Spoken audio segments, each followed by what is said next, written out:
versículos. El título del sermón en esta mañana es No somos deudores a la carne. Romanos capítulo 8, versos 12 y 13.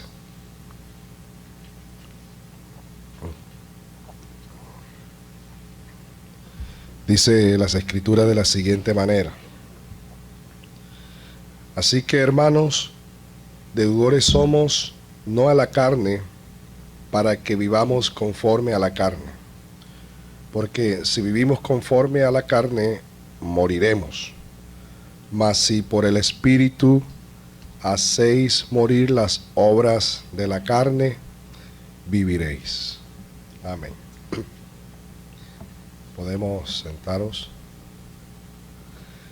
En muchas circunstancias, cuando tenemos alguna necesidad de cubrir algunos gastos o de dinero por algún motivo, por lo general realizamos algún préstamo y así adquirimos una deuda, pero esta deuda es de forma positiva.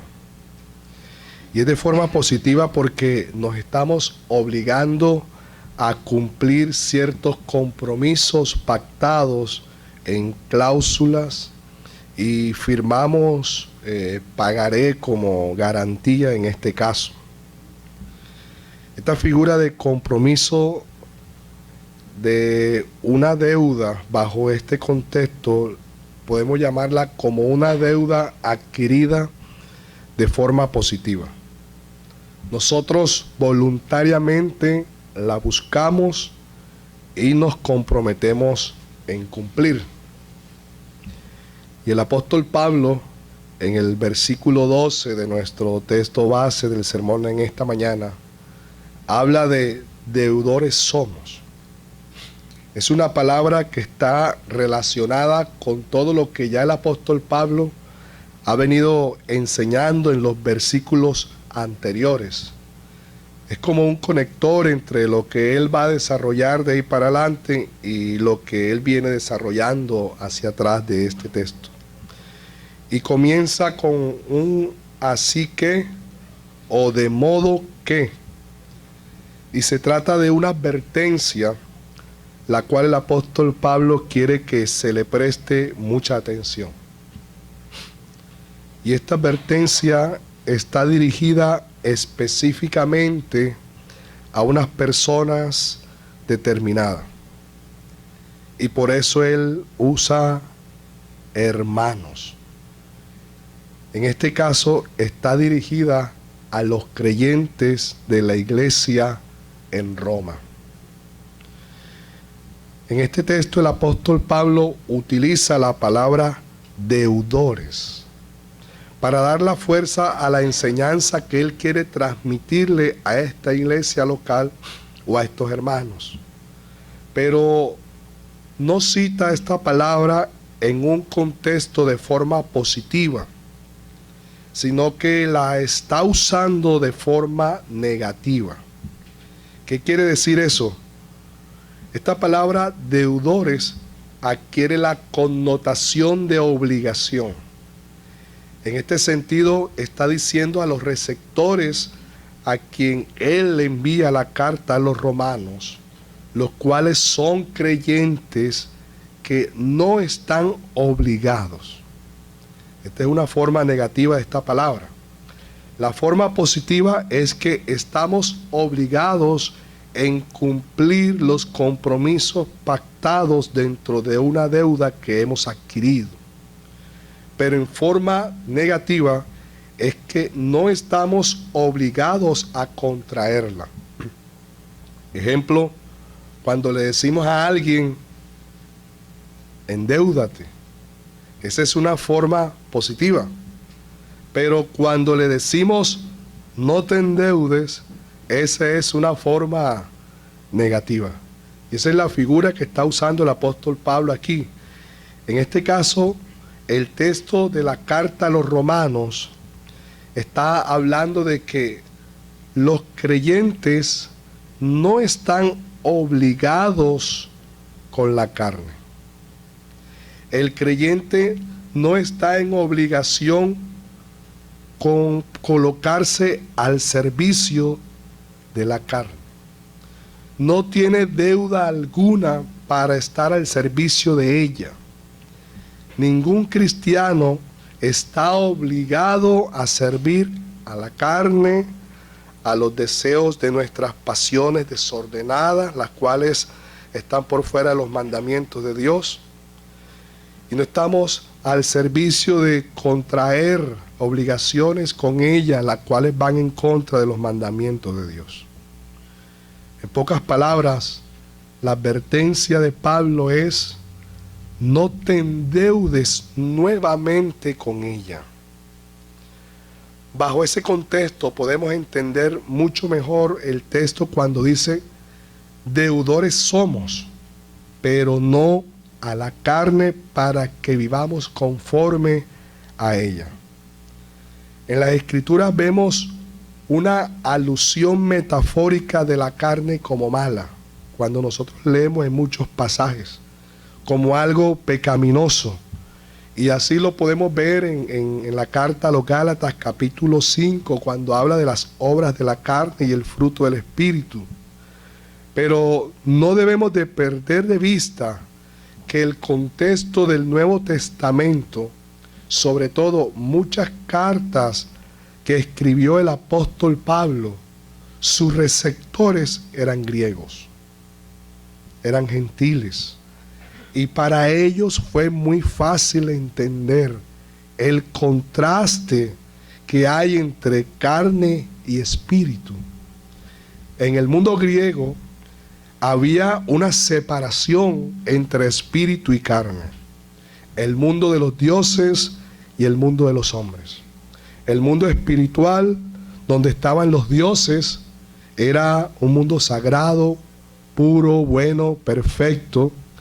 Pero el mundo de los hombres, que es el mundo material, era malo y pecaminoso. Los griegos tenían una concepción del cuerpo, de la materia, de la carne, como algo malo. De ahí que para los griegos la encarnación de Dios era una locura. Y ese es el mensaje del Evangelio, la encarnación del Hijo de Dios. Dios hecho carne, hecho materia, hecho cuerpo y sobre todo muriendo. Ellos no podían concebir a un Dios que moría, y mucho peor, en la cruz. Pero es necesario entender, hermanos, que seguir ese dualismo del mundo griego con relación al cuerpo como un elemento malo y el espíritu humano como la parte buena, es caer en un error. Es darle continuidad al platonismo. Este dualismo que se dio entre los griegos ha influenciado el pensamiento teológico de muchos de nosotros, de muchos cristianos o de muchas iglesias, colocando una lucha entre la carne y el mismo espíritu del hombre. Pero la lucha es en todo lo que es el ser humano como carne y espíritu. Es en todo lo que es el hombre. Y todo lo que es el hombre en carne y espíritu es lo que se levanta y está en contra de la vida del Espíritu Santo. Porque el texto base que comenzamos leyendo habla de espíritu. Pero ahí la palabra espíritu no es el espíritu del hombre, es el espíritu de Dios, el Espíritu Santo.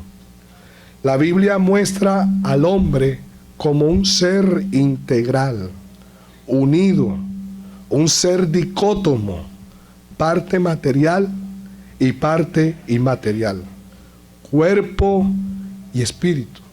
Dios creó al hombre del polvo de la tierra y sopló en el aliento de vida y fue el hombre un ser viviente.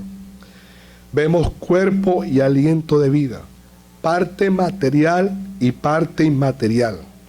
Pero es un conjunto que tiene la denominación de lo que es un ser humano, siendo culpable o inocente en todo lo que hace. No solo es una parte de su existencia, es en sí, en todo lo que es el ser humano, su parte material, su parte inmaterial. Y en esa existencia solo hay una separación. Y la separación es con la muerte, que posteriormente se vuelve a unir en la resurrección. El hombre es hombre porque tiene un cuerpo de carne y hueso. Sin él no sería hombre o no sería una mujer. En la glorificación o en la misma gloria tendremos un cuerpo de carne y hueso. Pero estos serán cuerpos glorificados. Muchos creen que en la gloria seremos como unos espíritus luminosos dando vuelta o volando en el espacio como fantasmas. El cuerpo de carne y hueso, hermanos, fue una gran verdad o es una gran verdad que muchos cristianos desconocen con relación a la resurrección cuando se efectúe. La resurrección del Señor es resurrección porque hay un cuerpo de carne y hueso. Sin ese cuerpo no hay resurrección. Por eso es que las autoridades judías decían, se robaron el cuerpo. El cuerpo es la evidencia de la resurrección. Miren, les invito a que vayamos a Lucas capítulo 24, verso 39.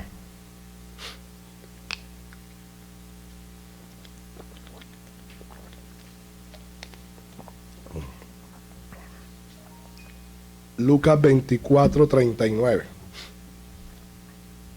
Aquí le está hablando el Señor a Tomás, si no estoy mal. Y miren las palabras del Señor con relación a demostrar su resurrección. ¿Qué dice Él?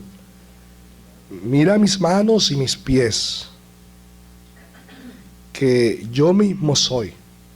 Palpad y ved, porque un espíritu no tiene ¿qué?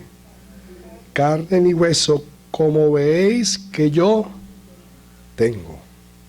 Estas palabras fueron dadas por el Señor después de haber resucitado en cuerpo con el cual subió y con el cual vendrá. Ahora bien, en la condición actual, cuando una persona peca, no peca una parte y la otra no. El hombre peca en todo lo que es. Muchas veces, no sé si usted ha escuchado que hay personas que dicen, es que mi carne pecó, pero mi espíritu se conservó puro. Es que mi carne quiere pecar, pero mi espíritu no. Hermano, eso es platonismo. Eso es gnosticismo. Estamos haciendo una separación dual del cuerpo y de nuestro espíritu. Nosotros pecamos en todo lo que somos. Y nuestra carne y nuestro espíritu son los que están unidos. Y ellos son los que se oponen a la vida del Espíritu de Dios en nosotros. Es la vida del Espíritu en nosotros. Y eso es un tema totalmente diferente. Cuando pecamos, pecamos en todo y con todo lo que somos. Por eso en la redención, no solamente hemos sido librados de una naturaleza pecaminosa que involucra no solamente lo espiritual en nosotros, sino también lo material. En este caso, el cuerpo. El versículo 10 de Romanos 8, de nuestro texto base, puede verlo ahí. Dice la Escritura ahí en Romanos 8:10 que el cuerpo está muerto a causa de ¿qué? Del pecado. En este caso, el cuerpo ha de morir de acuerdo a la sentencia que se dio en el Génesis. Morirás. Pero cuando bajamos al versículo 11, ¿qué dice?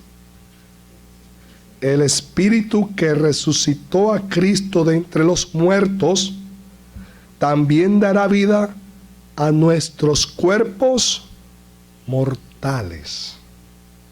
Estos cuerpos resucitarán, cuerpo glorificado. Ahora más, Filipenses 3:21 dice que nuestros cuerpos serán semejantes al cuerpo de Cristo. Filipenses 3:21, así como el Señor resucitó y así como el Señor subió y en esa gloria, nuestros cuerpos serán semejantes a ese mismo que se levantó de la tumba. Por eso todo lo que somos, espíritu, cuerpo, sentimiento, emociones, etcétera, hermanos, son de Cristo. Él nos compró. Él pagó el precio. Ahora pertenecemos en todo lo que somos a Cristo y estamos endeudados con Él. Él salió como el fiador de nuestra deuda. Nosotros no podíamos pagar.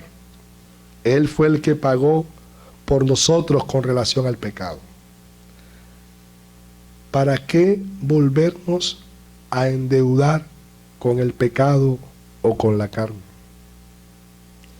Cuando, hermano, no hay los recursos para pagar, pero aparece un redentor, en este caso, alguien quien pague la deuda o ayude a liberar, lo que hay en el corazón de la persona que es liberada es ¿qué? Agradecimiento. Y eso es lo que debe de haber constantemente en nuestras vidas hacia el Señor. Agradecimiento con nuestro Salvador. Y ahora somos sus esclavos. Él es nuestro rey, nosotros sus súbditos. Él es nuestro más grande tesoro, como decía el pastor Gilberto. ¿Por qué salir de ese cuidado y querer volver a ser esclavo del pecado, de la carne, de donde el Señor nos sacó? ¿Por qué permanecer allí, hermanos? ¿Por qué volvernos a endeudar nuevamente con esa vieja vida? Hermanos, el Señor ha sido tan bueno con nosotros que nos dejó la mejor ayuda o compañía para que nosotros pudiésemos vencer el pecado. Y ese fue el Espíritu de Él, el Espíritu Santo, el Espíritu de Dios, que a pesar de nuestras debilidades, está allí para fortalecernos. Él nos ayuda en nuestro peregrinaje sobre este mundo. El Señor sabe que nosotros somos débiles. El Señor nos conoce porque Él vino en carne y Él fue tentado en todo. Y por eso Él nos da de su Espíritu para que nosotros podamos vencer en medio del peregrinaje de esta tierra el pecado. El versículo 13 de nuestro texto base de Romanos muestra ahora una cláusula condicional absoluta. Si usted lo mira allí, Romanos 8:13, se enfatiza las dos formas de vida posibles para un creyente y sus consecuencias. El versículo 13 dice, porque si vivís conforme a la carne, moriréis.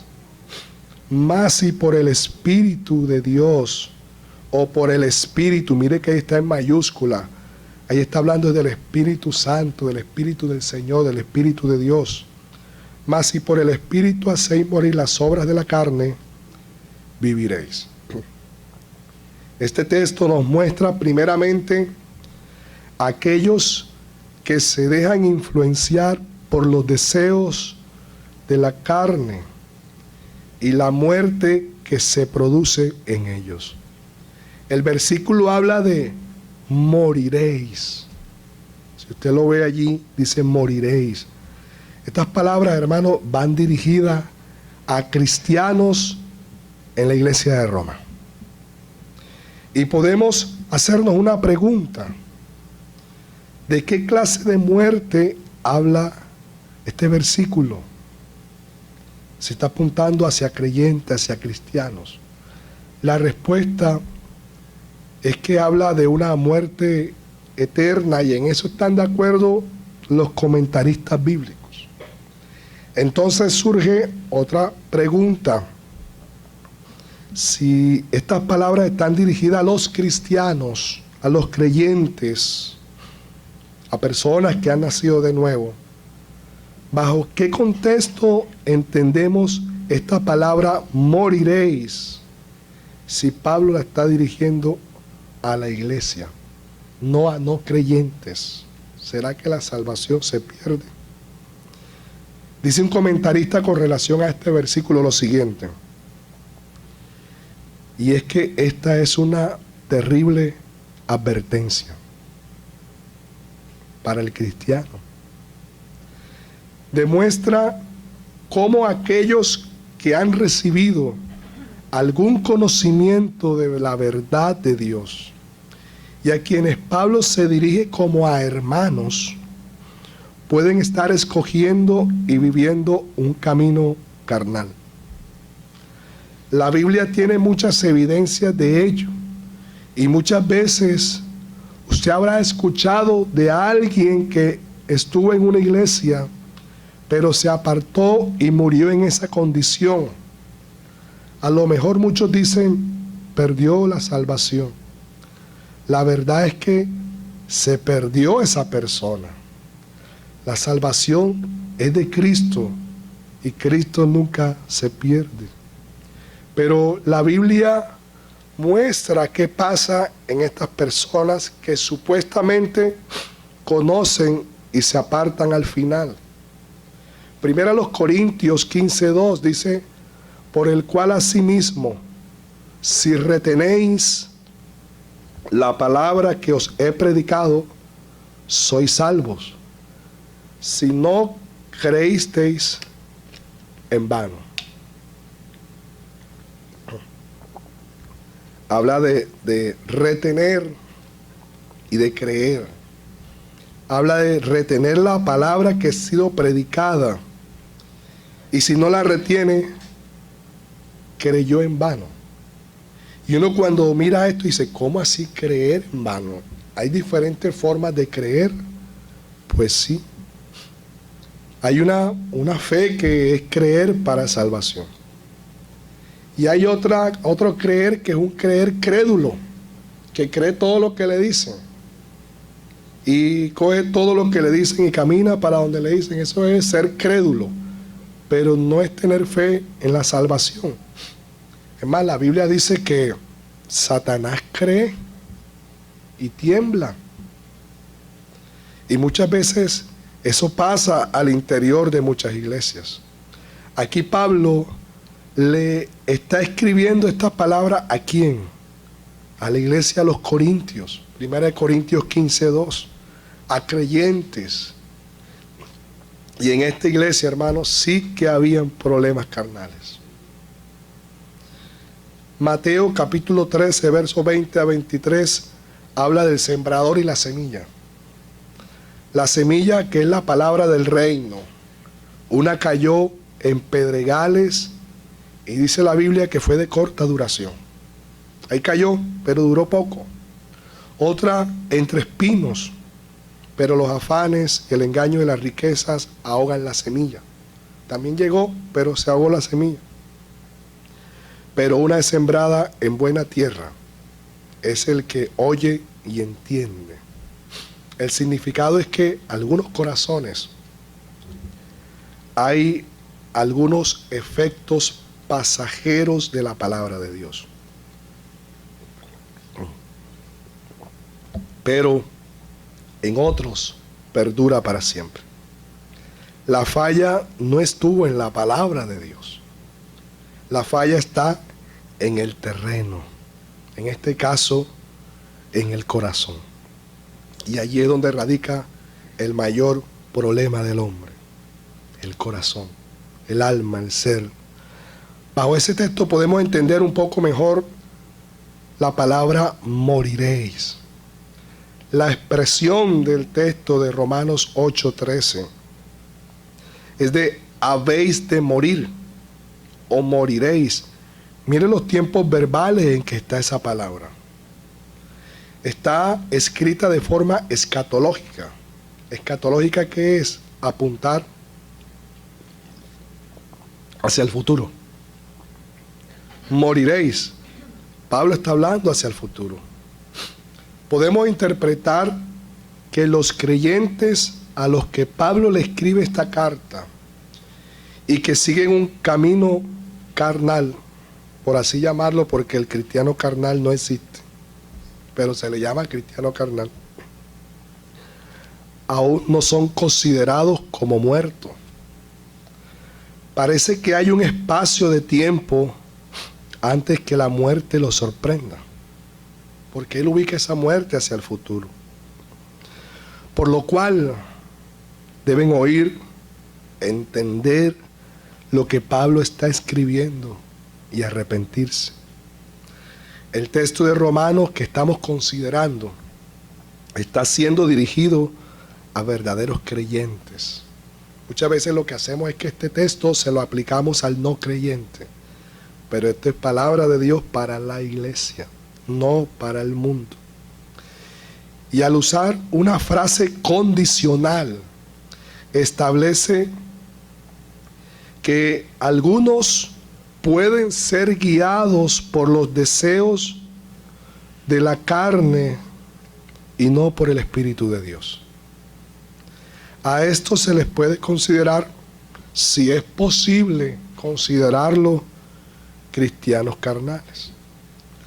La situación de la práctica del pecado, hermanos, puede acarrear una alta disciplina de parte de Dios que puede inclusive ser alcanzado por la misma muerte física del creyente que hace tales obras pecaminosas.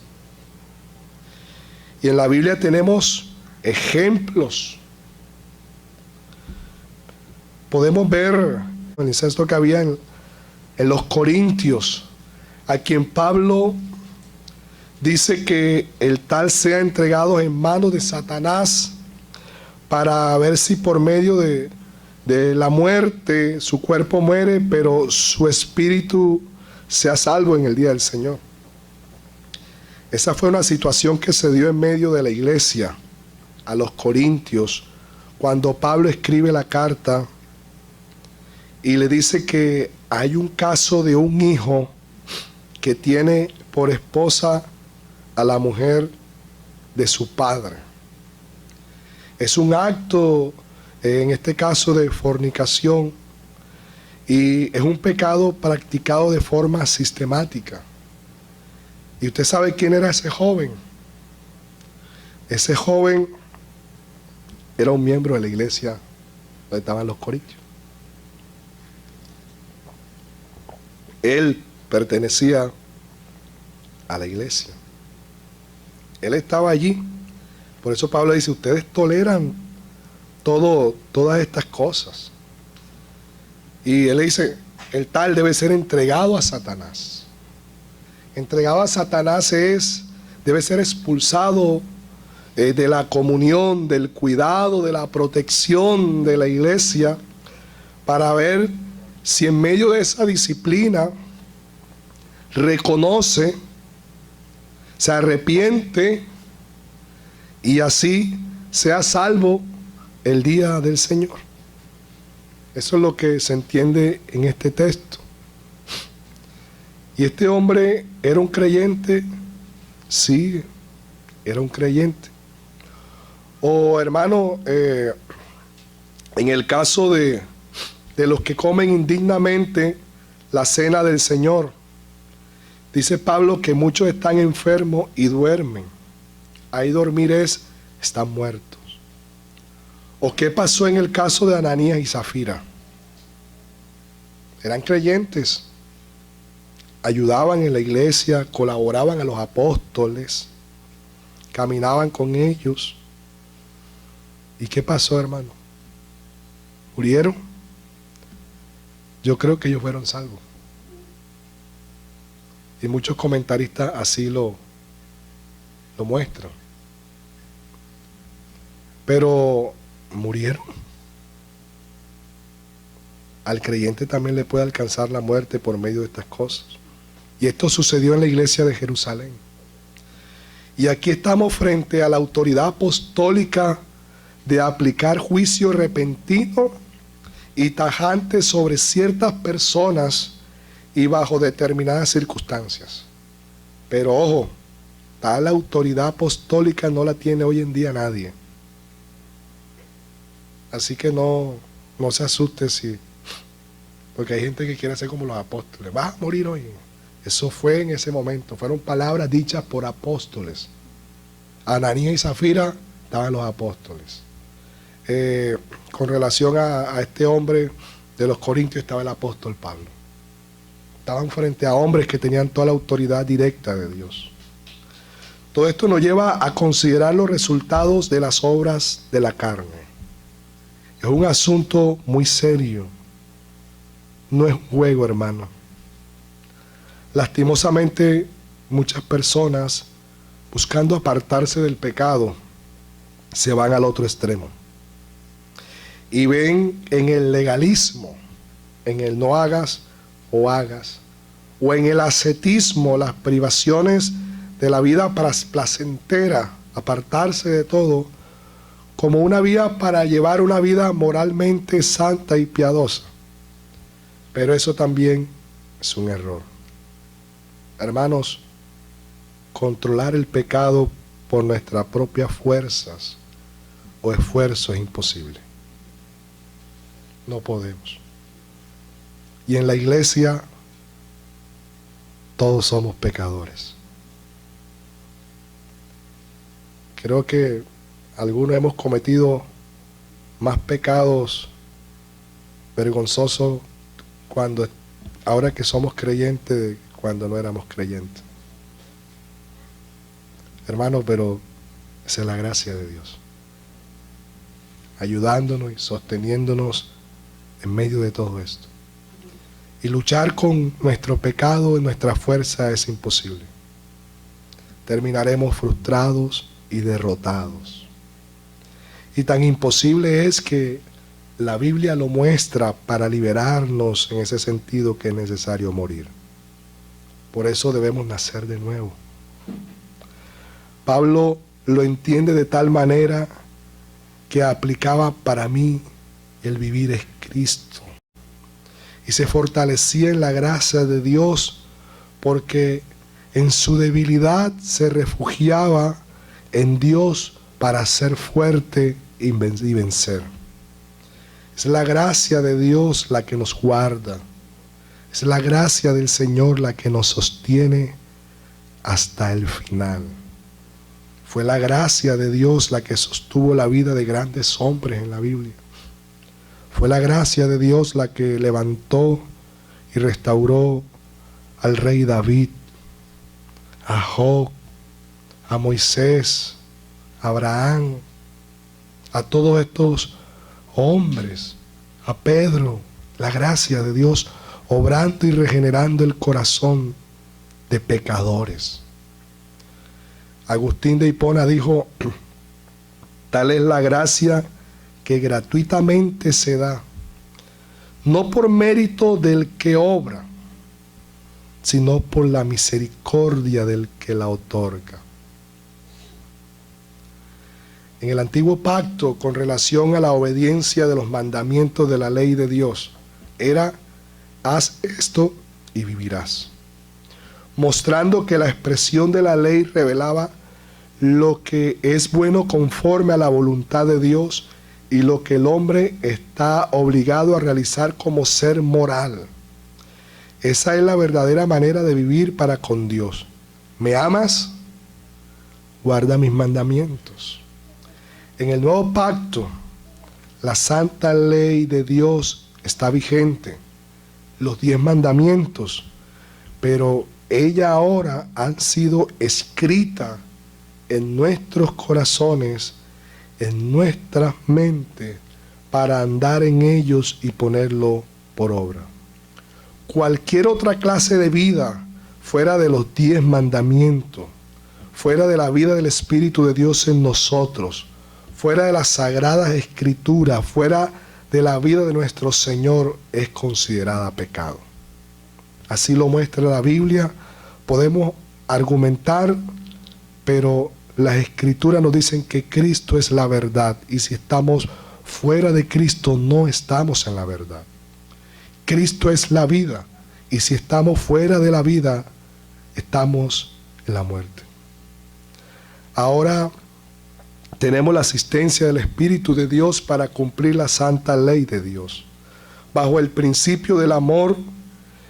Y un día, hermanos, en el día de la glorificación, el pecado será apartado totalmente de nuestros cuerpos mortales. Pero desde ya nuestro Señor Jesucristo nos ha garantizado la victoria sobre el pecado. Cristo condenó el pecado en su carne, en su cuerpo. Dios el Padre envió a su Hijo en semejanza de carne de pecado, y a causa del pecado condenó el pecado en la carne. El Señor Jesucristo no conoció pecado, pero por nosotros el Padre lo hizo pecado para que nosotros fuésemos hechos justicia de Dios en Él.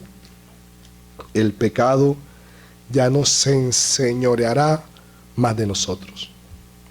Somos libres de la esclavitud del pecado, no para volver a vivir en ese viejo hombre, con ese viejo amo, sino que ahora tenemos un nuevo Señor, un nuevo amo a quien le debemos todo y a quien debemos entregarnos en todo.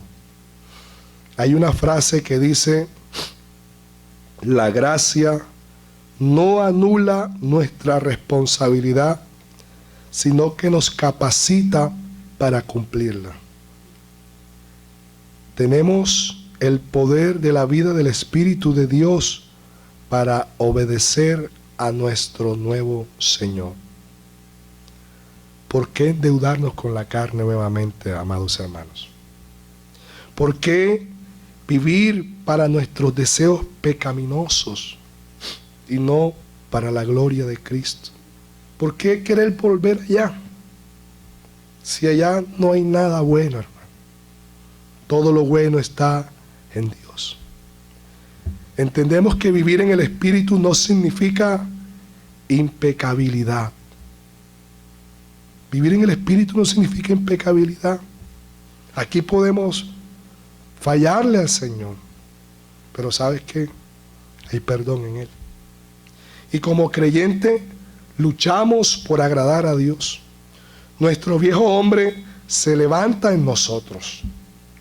Es como muchas veces como ese león enjaulado con hambre que comienza a rugir y que quiere reventar las cadenas con que está atado, y él jala o parece como un volcán en erupción que quiere salir y buscar una puerta. Ese viejo hombre se levanta así en nosotros, hermano. Y luchamos para agradar a Dios. Nuestro viejo hombre se levanta y muchas veces, hermanos, caemos. Y cuando eso sucede, las Escrituras dicen: abogado tenemos para con el Padre, a Jesucristo el justo. Y volvemos a levantarnos, así como le pasó a muchos hombres del Antiguo y del Nuevo Testamento. Pero hay que entender que una cosa es pecar y arrepentirnos y volvernos a la comunión con Dios, y otra muy diferente es vivir de forma sistemática en el pecado y creer que quedaremos absueltos en el día final. Debemos revisarnos examinarnos y tener cuidado cómo estamos viviendo nuestra fe en el Señor.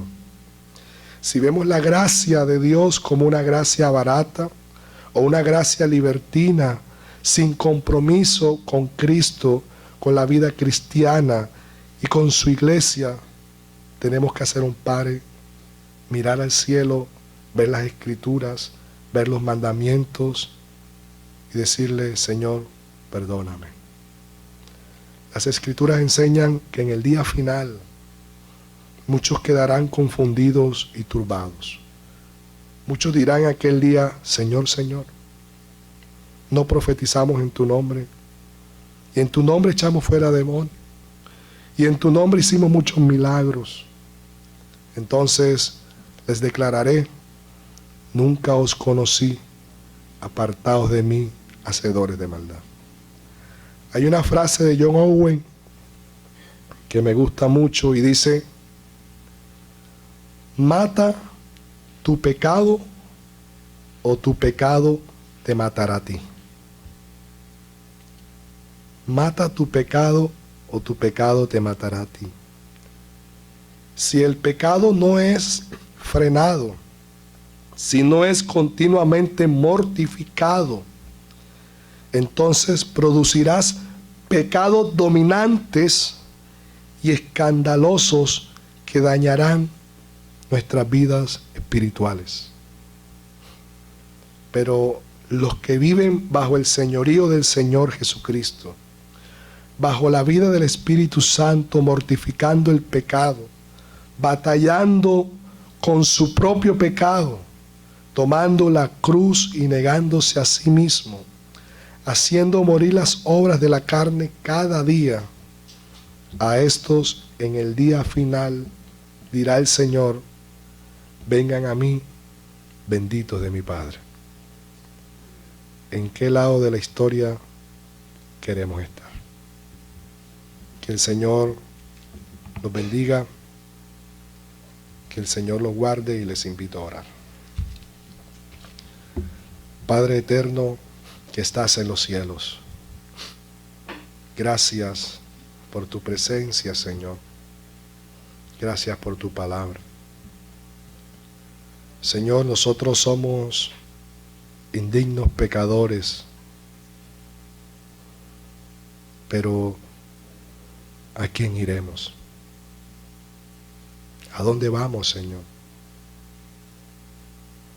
Si solo tú nos puedes ayudar, si solo tú tienes palabras de vida eterna.